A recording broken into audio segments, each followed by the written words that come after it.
COOP Ale Works is the proud sponsor of Thunder Basketball Universe. Brewers of the fan favorites F5 IPA and 99-calorie Ice Chest IPA. You'll find those and many more COOP beers at retailers across Oklahoma. Learn more at coopaleworks.com.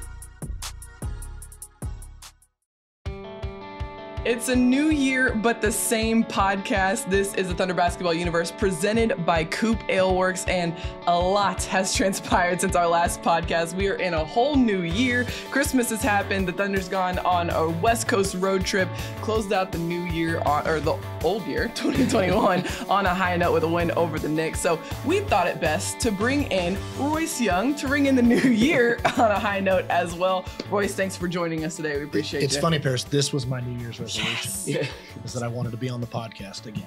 I'm so glad we could help you with that. Thank you. Yeah. More. Now it's done. Now it's over. I've got it done. Toasting the rest Checked. of the year. Checked. There you go. Well, we thought it'd be good because there are a lot of things that have happened over the last couple of weeks. And Royce, I feel like you can really help us sort of put in perspective each of these little like buckets of things that have kind of happened. Try. So Paris, why don't we start with Wiggins go crazy. Wiggins go crazy. On the rundown, it literally says Wiggins go crazy. And we put this in here because the last time we podcasted, it was before the Thunder played New Orleans, won that game.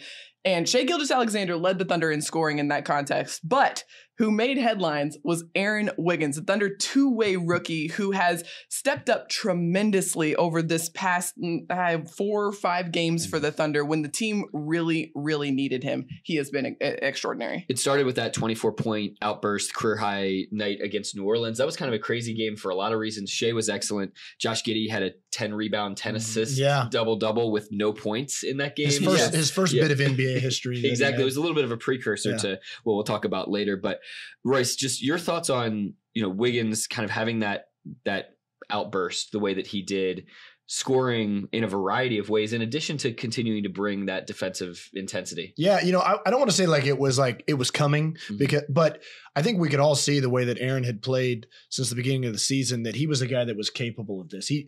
What just strikes me so much when you watch him play is that he absolutely does not look like a rookie out on the court. If you just didn't know anything about the Oklahoma City Thunder and you just flipped on a game and you started watching, you'd be like, that number 21, when did they sign that guy? What free agent was he? He's like a 28-year-old or something. He just plays with his demeanor, his poise, his composure.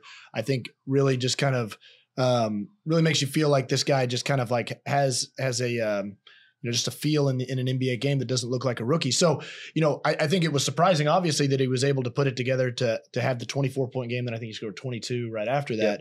And what struck me in those games, guys, was you could just see the confidence just swelling in him. He had a pull-up jumper against Phoenix. It just kind of seemed, it was the first kind of out of character moment I felt for him. Yep. But I loved to see it because you could tell that it was a guy that was going, hey, I'm a pretty good NBA player. Yeah. And he was the light bulb was coming on for him.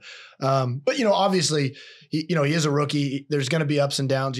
There's nothing to say that he won't have a tough game coming up. It's all about how you bounce back. And everybody understands that with Aaron, there's expectations you have to manage with a guy like that. But at the same time, I just am so impressed by him.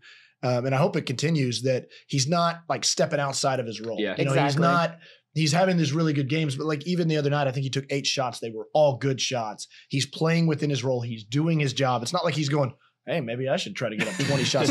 Shai's out tonight. I don't think I could be the guy. That's not the way he's approached it. And I think that is a really smart mindset. And I think it's a real huge credit to the coaching staff to really kind of help him understand that. And what encourages the coaching staff so much is his commitment to kind of that developmental process. You mentioned there's going to be some ups and downs. He's a rookie, he's two-way, and he's young. He just turned, 23. 23. Sorry, Aaron. Didn't mean to short you there.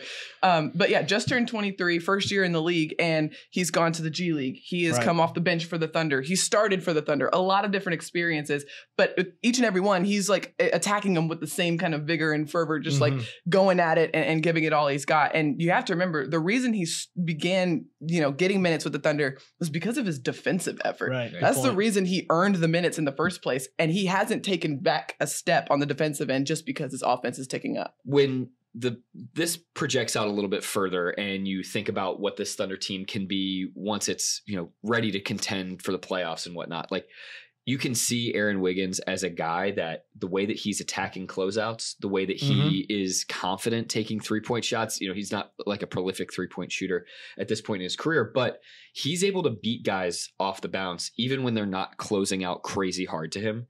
That is a huge skill to just be an offensive threat when you are maybe the 4th, 5th, 6th offensive threat on a team. You project out into the future, years from now. If he can stick around, if he can maintain this, if he can continue to work the program, as Paris is saying, that's big time at the 6'6" athletic frame that he's got. Well, and defensive versatility too. They've played him all the way up to the 4 at times, just to kind of test his physicality. And I think he held up pretty well in those games. So that's a great point, Nick. I mean, there's a lot of players like Aaron Woods, and I say a lot of players, but you can imagine players like him on really good teams, and like they have their role on those really good teams. And like there's players like that all over the league, and they hold like a level of value because they're not easy to come by. And they're hard to play off the floor. Right. Like he's a guy that if he continues to grow in this regard, you're not going to be able to push him off the floor. What is it that Draymond called that? Like the 16 game guys or something? Yeah. Or, like Aaron Wiggins is kind of got, I mean, I feel like I'm setting the bar extremely high here for him, but like, I mean, he's got that same sort of like, you can envision that, if he continues to progress, that like, he's the type of guy that like in a closing lineup, cause he is versatile. Like you said, he can close out well. He attacks closeouts well. He's not afraid to shoot it. That he could be the type of guy that is like important for you. So, I mean, to me, I'd be really optimistic about his developmental process, just because I think he's got the potential to be like really valuable to a lot of different types of lineups. You see teams already start, and this happens to every single rookie, so just be prepared for this. You see teams already sliding in and trying to take charges on him. One area for him to continue to grow is being able to make decisions and passes when he's driving those closeouts. Paris, as a former guard, like what are some things that he can do in those situations to make sure that he's not kind of having tunnel vision and not becoming predictable on that? It's trusting that, you know where your teammates are on the floor and recognizing kind of the system that you're in and making sure a lot of reads happen before guards get to the rim, and a lot of reads can happen before you even, put the ball on the deck. So being able to read those things ahead of time before you get to the rim and realize, oh snap, I'm covered up and now I got to make a decision. Oh boy. right. So that's definitely an area of growth for him. But on the offensive end, one stat that I wanted to point out, and I saw this the other day, I think we talked about it on the air too, but his shooting numbers through the first 32 shot attempts. Okay, I know it's a random number, but it's significant, and here's why. So Aaron Wiggins made 25 of his first 32 shot attempts, which is the most by any Thunder rookie in that's just crazy. OKC history. So that, I think, is an indicator of what you were talking about, Royce, of he's playing within the system. He wasn't necessarily going out and creating a lot of those shots for himself. He was cutting without the ball. He was running the floor. He was playing within the offense. And because of that, he was at the rim getting these really high quality, great looks. And of course, he had a lot of really good dunks too. So, that really helps with your He should have, I will say though, he should have a bone to pick with Gallo, because Aaron Wiggins was going to shoot 100% on 2-pointers for the rest of his whole career until Gallo pointed it out to everybody. Right. I remember, on the Valley Sports Oklahoma broadcast, we're able to talk to our producer on our microphone. We have a talkback button. And I said to our producer, Steve Melton, like, hey, just so you know, Aaron is still perfect on 2-point shots. That was like so 12 for 12, right? 12 for 12, or something like that. And, I sit here, Paris sits there, Royce sits there right on press row. And Royce overheard me, and I just heard him out of the corner of my eye. What? And then I was immediately stressed about it. For the rest of the game, and Royce I think that later in the game, that was when I think Giddey might have thrown him the alley-oop. Yes. And it was like, and Aaron didn't get a complete hand on it. It was kind of awkward, and he like kind of tipped it in. Off the back. Still made it somehow. Like, it somehow went in, and I was like, it's destiny. Like, Aaron Wiggins is literally going to never miss a 2-pointer. I've never seen Royce so stressed in all of my life. All right. So Aaron Wiggins definitely got things rolling for the Thunder since our last podcast. Another rookie who has stepped up big time, Josh Giddey. And he missed a couple of these games for the Thunder. I'm going to skip ahead in the rundown here. I just want to go ahead. She's going off book. Going off book here, but I think we would be remiss if we didn't mention early on. But Josh Giddey's impact has been significant, especially since, players have been in and out with health and safety protocols. And the Thunder's last game against Dallas, the team was without Shai Gilgeous-Alexander, which, a lion's share of the ball handling responsibility went to Josh Giddey. And he made history.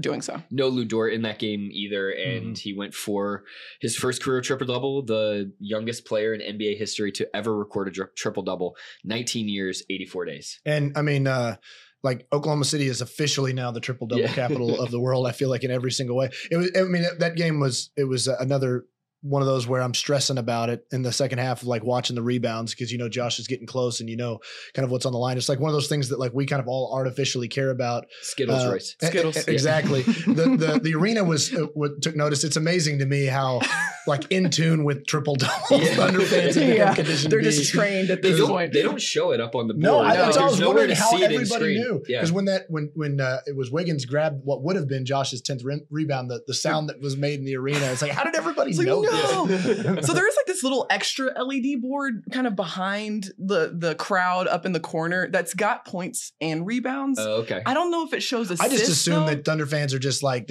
they're so instinctive about just like rebounds, assists, and points that they just somehow like can. Somebody in there is tallying. They can just count it in their minds as the game goes along or something. But I will say like one of the things that really stood out to me just about Giddey's game, obviously the triple double was amazing, but man, like the competitive juice that he showed in that one, and like to me, just developmentally, those types of games, obviously you want your full complement of players. You want Shea out there, you want Lou out there, you want them to all play together as much as possible. But I do think there really is a value in sometimes kind of like stepping back and kind of like letting a guy like Giddey try to kind of explore and kind of, experiment in some ways with his own game. He had a few shots, a few plays in that game that were, I don't want to say out of character, but they weren't the types of shots that Josh is normally taking within an offense.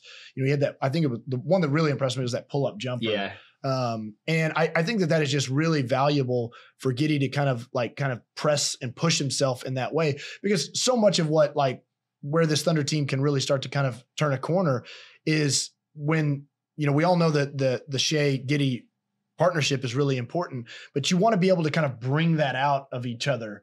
And that kind of chemistry, you build it playing together, but also I think you can kind of build it apart from each other to a degree where Giddey can kind of get that confidence to say, oh, I can do this sort of thing when Shea's on the court with me. Right. Because right now, there is, I don't want to say he's, deferential, but, I think that Josh Giddey's a rookie. SGA is like an all-star caliber player. And there's just a natural, kind of mindset there for a young player. But as Josh kind of grows, man, I think that is so important for him to kind of build that confidence to say, hey, I can do this when I'm out here with SGA and we can play off of each other that way. Well, and there's things that can bubble up from that as well. Like you look at Shea, he's taken 26 catch and shoot shots all season. Great point, Nick. He's 11 of 26, really good percentage. Especially compared to his other shooting percentage from three this year, on especially some of those side steps, they're just more challenging shots. Like the more that you can get Shea those types of catch and shoot looks, just by even if it's continuing to massage whatever this partnership is over the course of time, which is going to continue to happen. Like they're going to uncover more and more things about how they can lean on one another. No question. I mean, because we all know that this Thunder team needs to grow and they need to develop, and that's what they're after right now. And so those types of areas, I mean, beyond that there's so many different things that as players kind of grow and develop and unlock parts of their game, if Josh Giddey's got a pull-up jumper that opposing defenses are worried about, how does that change things for Jeremiah Robinson Earl in a pick and pop? Right. How does that change things for Lou Dort on the weak side, standing more open in the corner, like you said, SGA? I mean, there's just so many different areas, and so it's one thing for Josh to practice that and rep that over and over and over again in practice, but to walk on an NBA floor in a fourth quarter of a close game against Luka Doncic and the Dallas Mavericks, there's just a different level of confidence that you can build in that. Yeah, and just as we're talking about like that Shea Josh partnership, like we shouldn't walk on eggshells about it, and it shouldn't be like a sensitive subject. Like, of course, that is going to continue to develop. Like there doesn't need to be, you sometimes hear clamoring of like, well, how is it going to like, it's not, it shouldn't be a sensitive subject. Like they're working on it and they're going to continue to work on it. And they're invested in each other. Right. I mean, every team in the league is working on those things all the time. Absolutely. Yeah. And like, I think that some people, that was kind of, it's not a concern, but like people can see a great game from Josh like that, a historic game without Shea. And then they start asking themselves, oh, is he better without Shea? Like, look, the way, like the path to being a great NBA team is having multiple great players. Right. Yeah. And so like, that's what you need. It can't just be, oh, Josh Giddey's greatness individually is this way without this guy. Like Josh just doesn't care about that. Josh cares about how can the collective be great? And that requires great players like Shea Gilgeous-Alexander to be playing at their maximum most potential together. And so like, that's what I'm saying. I think that as you kind of build out your own individual confidence, now you start to pair that together. That really can make things pretty special. And the different experiences only add to kind of what you know about yourself as a player and what you can figure out together as a collective unit, just kind of playing off of each other's strengths there. One other thing I want to mention about Josh, it wasn't just like a 10-10-10 stat line. It was 17, 14, and 13. Yeah. And it was a great game for Josh. One other stat I want to point out about this game, 4 steals. Yeah, good point. Which is a big number for Josh, because the defensive end is really an area where he's also trying to work and grow and develop as well. And I love what he said after the game, because this was awesome. This is incredible because this is against Luka Doncic and the Dallas Mavericks. This is Luka's first game back after missing, I think, 10 games due to injury / health and safety protocol. And so he said after the game, you know, I kind of looked up to Luka and kind of modeled my game after him as a guard and a passer. So a lot of the passes that he was making were the passes that I think I could make too. So I could kind of like anticipate what he was going to do and get my hand in there and kind of get a couple of steals. Reading and I was the like, game from the defensive end. I was like, okay, so that's the reverse angle of being a high IQ passer. You know, I'm not comparing the two, but when I was able to sit down with Chris Paul in the film room, that's how he talked too. He said that he views the game from the defensive standpoint, and like when he's on offense, he's thinking about how is the defense going to be reading this, and vice versa. Like when he's on defense, he's thinking, okay, if I'm the point guard in the situation, what's the pass that I'm going to be trying to create here? So amazing stuff in just heady IQ stuff from Josh this young in his career, 19. Yeah. I mean, he like you said, Paris, I think it's a great point. That one play sticks out in my mind. I think it was a Luka alley-oop that he was trying to throw to, I can't remember who it was. Powell, I think it was Powell. And you know the play I'm talking about where Josh came over. And for one, the anticipation was there. Like exactly what you guys are talking about. But also just like Josh's size really kind of shown right there. Yeah. With how big he can be as a defender. You know, you kind of imagine him as this point guard, but like, man, he's a big guy and he can play big too. And for him to kind of sky up there and, you know, compete at the rim with one of the Mavs big guys, I think really showed like, it's not just the offensive potential and the things that Josh can unlock there, but, you know, and that's one of the things that the coaching staff talked about really from training camp is they were impressed about how well Josh moved his feet, how he knew how to use his body, how he knew angles. And for a young player, they felt like he was kind of a step ahead in some of those areas where you might expect him to struggle defensively. He was doing pretty well. You snuck in a reference to the path earlier. I don't even notice if you noticed that you did it, but while we're here, I can't help it. Every time I hear it, we haven't been able to talk to you about it. Just coincidentally, everybody, it actually worked out. I was just for my own selfish purposes. I was very happy that Josh put up a triple double because now there's a little more focus on him. But I sat down with Josh. We got an episode coming out this week with Josh, just kind of talking about his unique ability and where he kind of developed some of the one hand passing, the vision that he has, how he sees the floor. We've got a couple plays that people might remember that popped up. And Josh was awesome, like really insightful in that interview. And so I'm stoked for people to see this one. This is your second episode. The first episode we haven't been able to talk to you about either. Talk to us about that first one. Oh yeah, with Lou. So that's winding back a little bit, but it was the first home game in some time with fans in the building. And the play that we kind of like really zeroed in on. And if you were in the building that night, you know exactly what it was. Some people might be sitting there going, wait a second, it was just like he forced a jump ball. And then but like it was like clear that there was like an emotional connection to like the effort and the intensity that Lou was putting in. The Thunder were down 18 in the fourth quarter at that time. And Lou really just kind of cranked it up. Picked up, I think, Furkman Korkmaz, basically at half court, got up on him, and then he did it all over again. And there was just it was like such a great tone setter that Lou really kind of had. And for this group, I think it also, one of the things that I talked with Lou after that is, the Thunder have kind of become this comeback group. And, Lou wasn't taking credit for this. And I actually talked to Nick Collison about it too. But those sorts of plays can kind of set a tone for that type of mentality of, and I think that there were some trickle down effects of Lou's intensity in that moment. And so we kind of ended the episode with how, it was another comeback game, but Lou picked up De'Aaron Fox in a critical moment and picked his pocket and went down. So the whole idea of the series is kind of look at these these kind of foundational plays that hopefully will stand the test of time for Thunder fans, that, you know, as this team starts to turn the corner, and as Sam Presti said at his preseason availability, that, you know, when the building's on fire again and everybody's thinking about it, you can look back on some plays and say, like, yeah, that play was critical. Mm-hmm. And that had some foundational element to it that was important to kind of helping unlock the greatness of what hopefully is to come. I remember that play so vividly, and the emotion just in the arena. Because the other thing, like you pointed this out too, it just seemed like a jump ball. Like if you went back and just watched it, it's like, yeah, he just forced a jump ball. Also, the Thunder didn't win that game. Right. They were close. They fought they made their a little way comeback back after it, yeah. But they didn't win that game. So it'd be easy for that sort of, you know, play, that sort of really fiery, tone-setting defensive effort to just kind of slide through. Mm-hmm. So really props to you for, you know, pointing that out and putting that really put together really, really well. So I encourage everybody that's watching this podcast to go check that out as well. The Path, episode 1 and episode 2 coming soon this week. And that'll be, those are on OKCThunder.com, the at OKC Thunder social channels. And one thing that I think is going to be really cool, and we've talked about this a little bit, like this team is going to continue to mature. They're going to get to a place at some point down the line where they are more like fully actualized and realized.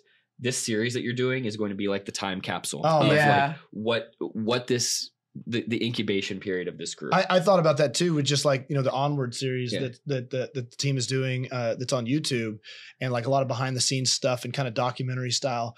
And like, man, that stuff is going to be so cool down the line. I just imagine like if we would have had that back in like 2009, 2010, like you said, just kind of like this almost like historical document to like look back on. That'll be so cool to like look at some of these guys as they grow up. And like, oh man, look at it when they were just like, you know, 19, 20-year-old people rookies. Would cherish those. I mean, I even look at pictures of Lou from his rookie year, and I don't recognize him. Yeah, like he's just looks like a different guy now. Yeah, Shea. I was watching a video of an interview Shea did when he was still with the Clippers, and like how young he looked even at that time. Yeah. And I was like, man, like it like time just gets away from you, where it's like, wow, these guys are starting to grow up a little bit.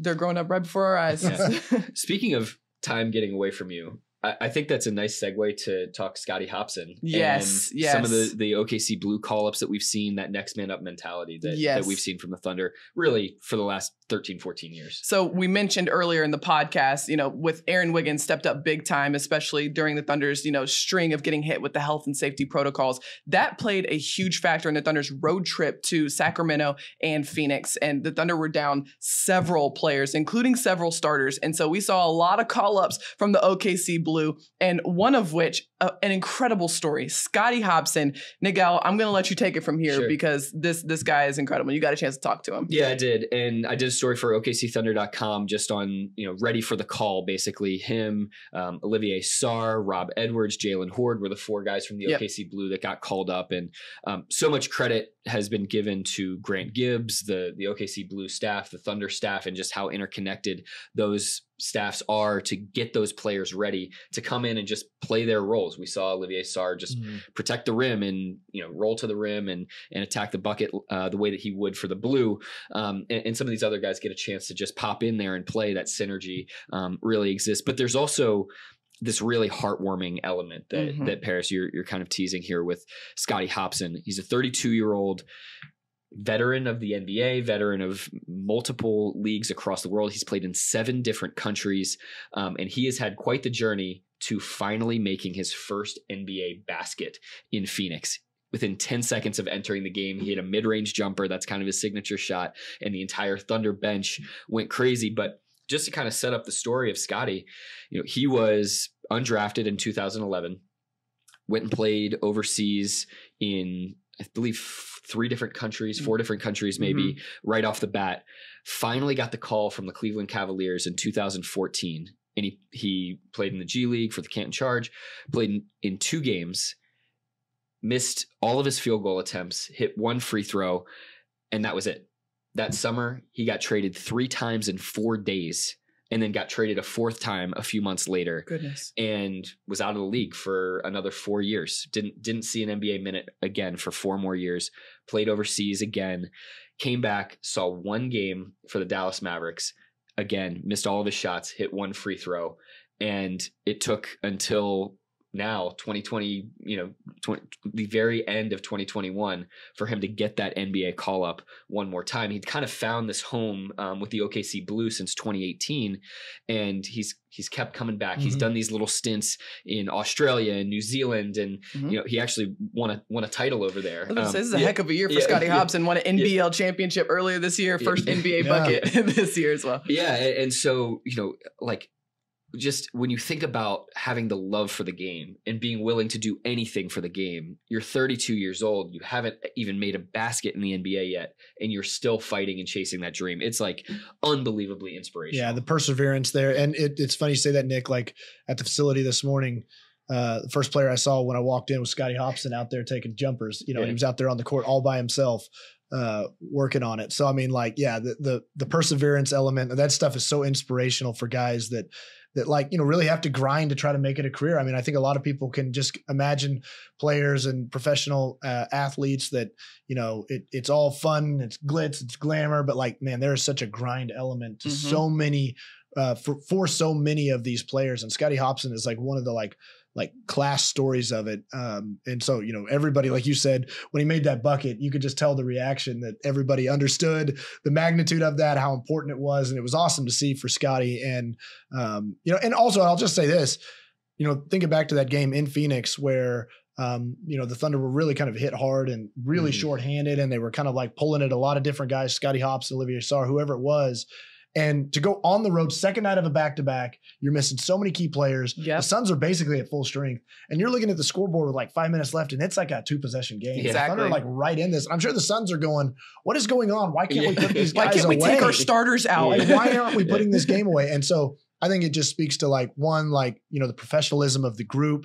Like you mentioned, the connectivity and alignment that there is with the Blue, that the guys were ready to just come in and be productive because they understood, I think it was Nick Nurse that was talking about, they were calling up guys in Toronto because they were going through this, and that they were basically minutes before tip-off just trying to say this is how we inbound the ball. Right. And so I think a lot of other teams are kind of struggling with some of that where, it does feel like the Thunder maybe have a little bit of an advantage because there is such an alignment element that they can kind of be able to, I don't want to say plug and play, but there is just an ability that you have a little bit more of a running head start when you make these call-ups. I think the other thing the alignment does is on the flip side, all the guys on the bench understood the magnitude of that for Scottie Hobson. And it would have been, easy for those guys to have been so separated from Scottie and the OKC Blue to not recognize or realize how big of a moment that was for him. So the fact that he was surrounded by a group that respected him, cared, and was willing to celebrate with him, that only adds to kind of the emotion and the togetherness in the locker room that I think feeds into that next man up mentality where we are literally all of us. When I say all of us, I don't mean just the Thunder. I mean the OKC Blue and just the Thunder organization as a whole. We are all in this together and we need each other when our numbers are called. Scottie said that moment was sweet, but he also added just and this was another thing about the love of the game.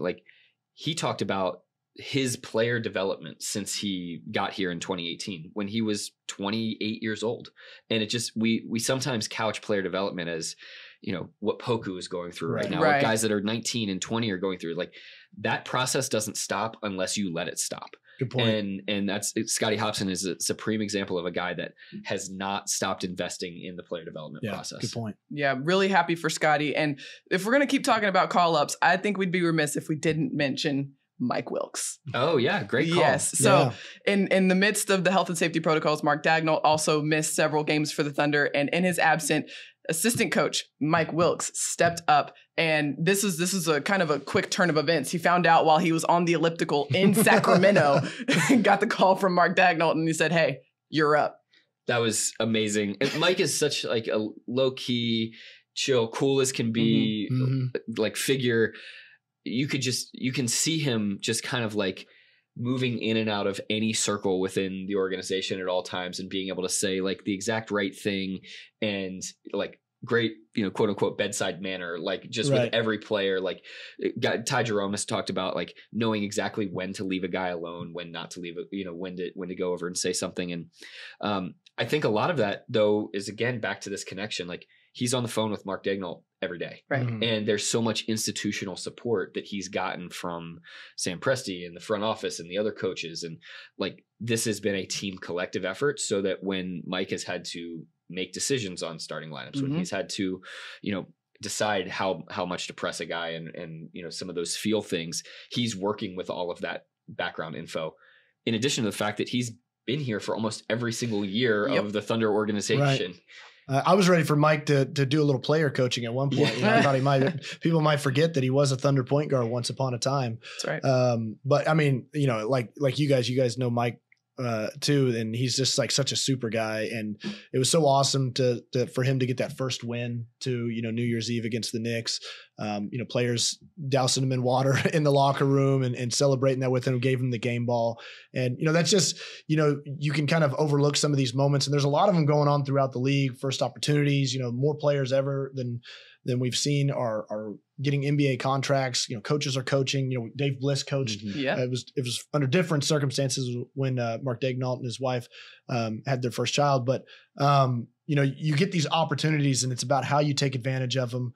And look, I think that Mike Wilkes, he's extremely well respected and liked in the Thunder organization, and everybody's rooting for him. And you could just see, similar to like you were talking about with Scotty Hobson, Paris, just what kind of connectivity there is within the group for when you're rooting for somebody else to do really well. Yeah. And I think that you could see that really reflected with Mike Wilkes. And everybody loves Mike Wilkes. That's what Ty Jerome said after one of the games. I cannot remember which one. There have been a lot of games since we last podcasted, but Ty Jerome did say that. I can't quote him. At one point, he said this. Definitely. And you can tell with how the whole team reacts to Mike Wilkes on the sideline. Everybody is locked in. And the one Mike Wilkes quote that I do want to point out. Go for it. He said, just after one of the games, he just reiterated, like, I know there's so many people that are out there available and like worthy of this opportunity. So he just wants to make the most of it, and he just wants to make his mom proud. Yeah. I thought that was like the sweetest thing of all time. Yeah. Gosh, who's chopping onions in here? Feel that, Mike. He is certainly doing that. And guys, I don't know, but I think we've hit all of the highlights since we last podcasted. Yeah, you're covered. There you go. Don't you worry. But if you do want to go into more detail on what you may have missed since our last podcast, you can always go to OKCThunder.com. Check out Nick's article on the call-ups. You can check out the path from Royce Young and all of the recaps from the previous games as well. Don't worry, I got those covered as well. So let's get to what's on tap for the Thunder coming into this next week. The team is leaving today. We're recording this on Tuesday, January 4th. The team is leaving cold Oklahoma City to go to even colder Minneapolis to take on the Timberwolves. We're getting sub-zero temperatures up in Minneapolis, so let's enjoy that one. Starts a home-and-home series, like one of those little baseball series that they talk about between the Thunder and the Timberwolves. First time playing the new-look T-Wolves this year. Yep. They've become a very different team than years past, trying to, I think, maybe shake some recent reputation. Their defense has been much, much better than it has in recent years. So this should be a really good matchup against a young, up-and-coming Timberwolves team. Yeah, a team that, probably sees itself a few years ahead of where the Thunder are, at least in terms of like the team-building phase. But they've got a ton of talent. Anthony Edwards has been really good for them. Obviously it's one of these things of like, we'll see who's playing and we'll see who's available here. But the Thunder hopefully are getting some guys back too.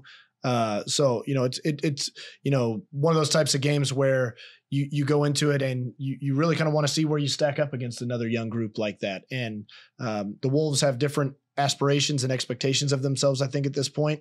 But like you said, Nick, they are a different team. They've been inconsistent, and that's always kind of been their issue there. But when they are good, they look like a pretty good team. Yeah. So it'll be interesting to see how that one goes.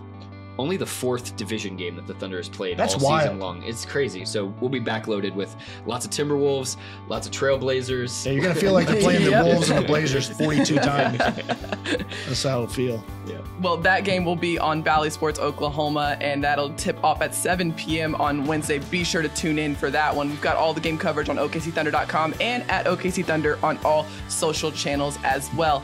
Until then, thank you so much for tuning in. Thank you, Royce, for joining us today. Be sure to like, rate, and subscribe wherever you get your podcasts. If you're not watching us on YouTube, be sure to check us out there as well. Thank you so much to our producer, Matt Bishop. And until next time, Thunder up and catch you later.